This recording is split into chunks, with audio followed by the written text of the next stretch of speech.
Probably. No. It's going now. Oh, okay. So have you guys ever played that game, the 4 pictures, 1 words, or like, what's the word? All right, so I'm going to play that for you guys right now, except for you don't get pictures. You just have to imagine the pictures, all right? So think of Jesus on the cross, railroads, volleyball, and track. What do they all have in common? Sydney. Spikes. Good. That's what I'm going to talk about today, but not like any of those. But I'm talking about track spikes. They were created in the 18th century, and this is what they looked like, and pretty much all it was like a dress shoe that you'd wear to church with nails driven into it. And they used it for like running and stuff, like on dirt tracks. But like they weren't really even created back in the 18th century, and there was this article I found that there was evidence that there was like a spiked shoe back in the Bible, which I thought was really interesting.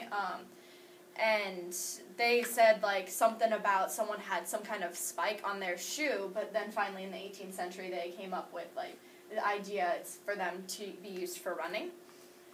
Here's another picture of what they look like, and they weren't very good for you because of just how it was just a shoe and then spikes. That's like putting spikes in these shoes like that. That wouldn't be very good for your feet at all. And there was like barely any sole to it, and yeah, it just wasn't good.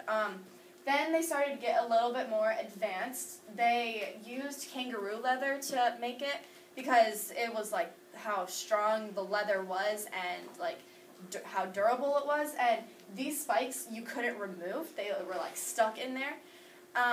The first removable spikes were made in the 1930s.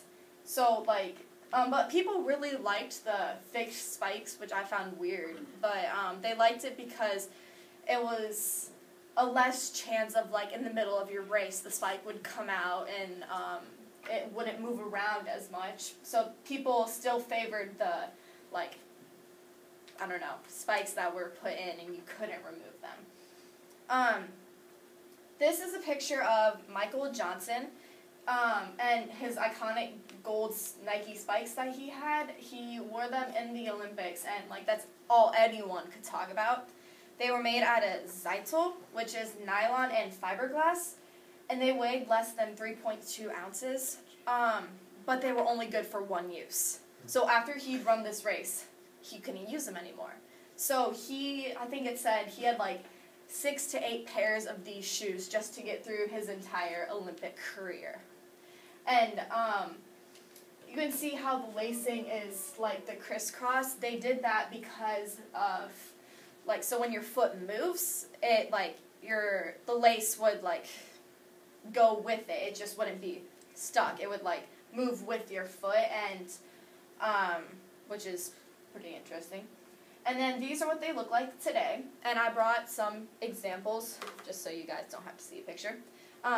This is, like, what you'd use for cross-country, or, like, I think you probably could use this for if you run long distance and track, too.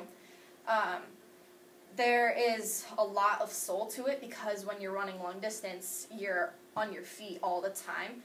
And with the sprinter spikes, sprinters are taught to run on their heels, toes, so there's no point for a heel. And I don't know when exactly the, like, middle distance spikes were created, but a lot of people really like them just because of the sole part of it, and it gives it a lot more cushion and, like, stability, I think I want to call it.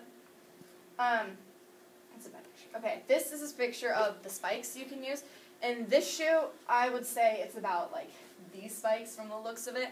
And I know at some tracks, if you have, like, you can't have any bigger than this. If you have this, they won't let you run because it'll tear up the track too much.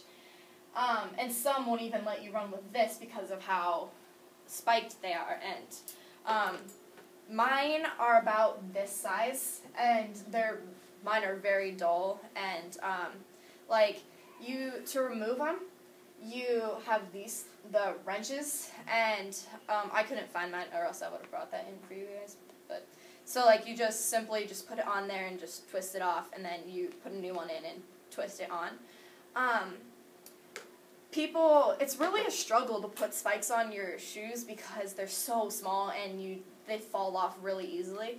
I saw this thing, and this college student in Nebraska was coming up with a new way to remove spikes. What he did, he had like a little hole in the spike, and he used the shoelace, like the tip part of the shoelace, to remove them in and out. I didn't really read the article that much, but he had come up with this way to use like the shoelace part of it to remove the spike, so it was a lot easier process to do.